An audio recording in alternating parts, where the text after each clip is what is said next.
व्यवसाय है। मुझे दुख के साथ कहना पड़ता है कि गाजियाबाद में अपनी भांजी के साथ छेड़छाड़ का विरोध कर रहे हमारे एक पत्रकार साथी विक्रम जोशी की निर्मम हत्या ने पूरे उत्तर प्रदेश में गुंडा राज का चेहरा बेनकाब कर दिया है। जब दिल्ली के राष्ट्रीय राजधानी दिल्ली एनसीआर के साथ उत्तर प्रदेश के गाजियाबाद में ये हालात हैं, तो अंदाजा लगा सकते हैं कि यूपी की आदित्यनाथ सरकार में गुंडा राज और जंगल राज किस प्रकार से सर चढ़कर बोल रहा है। दिवंगत पत्रकार हमारे साथी विक्रम जोशी के परिजनों के साथ तो मैं अपनी संवेदनाएं व्यक्त करता हूं, पर क्या ये नहीं दर्शाता कि उत्तर प्रदेश, जहां से प्रधानमंत्री खुद सांसद हैं और जहां राम राज्य की स्थापना करने का वादा कर आदित्यनाथ सत्ता में आए थे, राम राज्य तो दूर, प्रदेश में व्यापक गुंडा राज भाजपाइयों ने पैदा कर दिया है। साफ है कि उत्तर प्रदेश में कानून व्यवस्था और कानून के शासन नाम की कोई चीज बची नहीं है और कानून व्यवस्था और सरकार का पूरी तरह से दिवाला निकल चुका है। उत्तर प्रदेश की यह घटना और ज्यादा दुर्दांत है। 16 जुलाई 2020 को हमारे दिवंगत पत्रकार साथी विक्रम जोशी की 17 साल की भांजी, उसके साथ छेड़छाड़ रवि नाम का एक गुंडा करता है और उस बिटिया के भाई को सरेआम विजयनगर गाजियाबाद में पीटता है। विक्रम जोशी एक पत्रकार होने के नाते उत्तर प्रदेश की पुलिस के पास मुकदमा दर्ज करवाने जाता है, पर आदित्यनाथ सरकार और उनकी पुलिस मुकदमा दर्ज नहीं करती। रवि, छोटू और अन्य बदमाश फिर घात लगाए बैठे रहते हैं और जब विक्रम जोशी अपनी बहन के घर माता नगर गाजियाबाद में 20 जुलाई को जाता है, तो ये गुंडे 8 बजे साय को घर पर हमला बोलते हैं, शीशियां फेंकते हैं। विक्रम जोशी फिर पुलिस को फोन करता है, एसएचओ को फोन करता है, एसएचओ आने से इनकार कर देता है और जैसे ही विक्रम जोशी घर से बाहर जाता है दोनों बच्चियों के साथ, तो उसकी 11:30 बजे नृशंस हत्या की जाती है। उसकी छोटी सी अबोध बिटिया अपने बाप को जगा जगा कर कह रही है कि पापा उठ जाइए, पापा उठ जाइए और हमें घर लेकर जाइए। परंतु विक्रम जोशी दोबारा कभी आंख नहीं खोलते। आदित्यनाथ जी, क्या आपकी भी कभी आंख खुलेगी? आदित्यनाथ जी, काश आपकी भी बेटियां होती, काश आपका भी परिवार होता, काश आपने भी अपनी भतीजी और भांजी के साथ छेड़छाड़ की व्यथा सही होती, काश आपके परिवारजनों को भी गुंडे विजयनगर गाजियाबाद में अगर आपको मालूम होता पीटते तो पता होता कि दर्द कैसे होता है। परिवारजनों का खोने का दर्द क्या होता है, क्या मुख्यमंत्री आदित्यनाथ जी समझते हैं?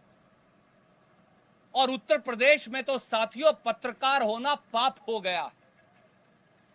पत्रकारिता उत्तर प्रदेश में पाप हो गई है, अपराध हो गई है। याद करिए 29 अक्टूबर 2019 को लखीमपुर में इसी प्रकार से रमेश मिश्रा नाम के पत्रकार की दिन दहाड़े हत्या कर दी गई। आदित्यनाथ जी ने आज तक कुछ नहीं किया। मिर्जापुर में मिड डे मील में नमक रोटी खिलाने की खबर दिखाने वाले पत्रकार पर एफआईआर दर्ज कर दी गई। मिड डे मील में दूध में पानी मिलाकर बच्चों को दिए जाने की उत्तर प्रदेश में कलई खोले जाने वाले पत्रकार भी पर वही एफआईआर कर दी गई। बनारस में प्रधानमंत्री मोदी जी द्वारा गोद लिए गए गांव की हकीकत उजागर करने वाले पत्रकार को सुप्रिया शर्मा पर भी मुकदमा दर्ज कर लिया गया।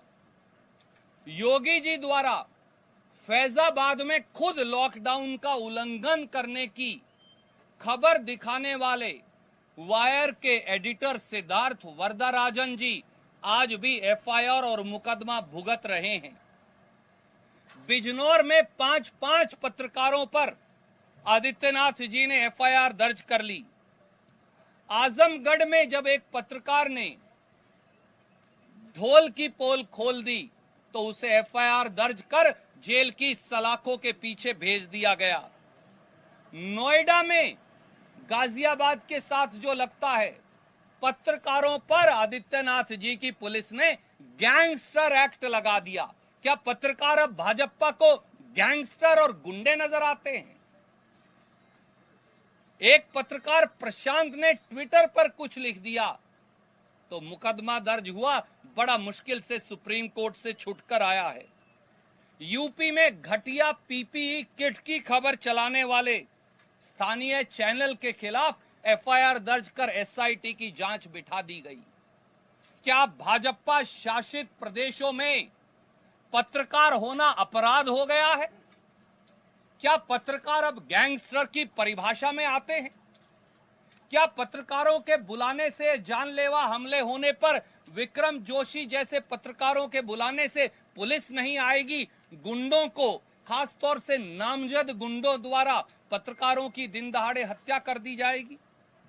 और यही नहीं, उत्तर प्रदेश के जो हालात हैं वो बहुत दयनीय हैं और कुछ उदाहरण जरूरी हैं। वो बात जो मैं कहने वाला हूं उसके लिए 28 अक्टूबर 2018 को आगरा की अदालत में यूपी बार काउंसिल अध्यक्ष दरवेश यादव जी की हत्या कर दी जाती है।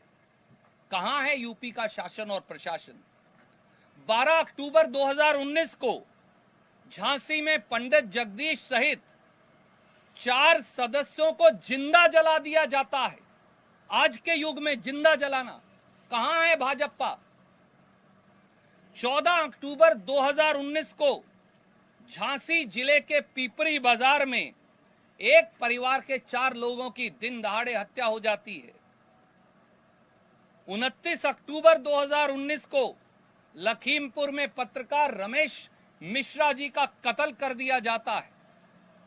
31 दिसंबर 2019 को शामली में भजन गायक अजय पाठक के पूरे परिवार को धारदार हथियारों से काट काट कर फेंक दिया जाता है। 4 जनवरी 2020 को प्रयागराज में यूसुफपुर सेवायत क्षेत्र में सोमदत्त तिवारी, उनकी पत्नी और 5 परिवार के सदस्यों को कत्ल कर दिया जाता है बड़े नृशंस और अमानवीय तरीके से। 25 अप्रैल 2020 को एटा जिला के स्वास्थ्य कर्मी राजेश्वर प्रसाद पचौरी के 5 सदस्यों की हत्या कर दी जाती है। 2 जुलाई 2020 को प्रयागराज में बिमलेश पांडे के 5 परिवारों को शायद इतना अमानवीय और नृशंस हत्या नहीं होगी जो होता है। और अब विक्रम जोशी की नृशंस हत्या सरेआम होती है। परंतु आदित्यनाथ जी हैं कहां? भारतीय जनता पार्टी के शासन में कानून का शासन है कहां? क्या ये वो रामराज है जिसका वायदा भाजपा ने करके सत्ता ली थी? इससे बड़ा गुंडा राज और जंगल राज हो ही नहीं सकता। भारतीय जनता पार्टी ने उत्तर प्रदेश को अपराध प्रदेश में तब्दील कर दिया है और हमारी ये मांग है कि अगर आदित्यनाथ जी उत्तर प्रदेश के नागरिकों की रक्षा करने में असक्षम हैं, जैसा साफ साबित हो रहा है, तो उन्हें अपनी गद्दी पर बैठे रहने का अधिकार नहीं। ऐसे मुख्यमंत्री को खुद ब खुद इस्तीफा दे देना चाहिए।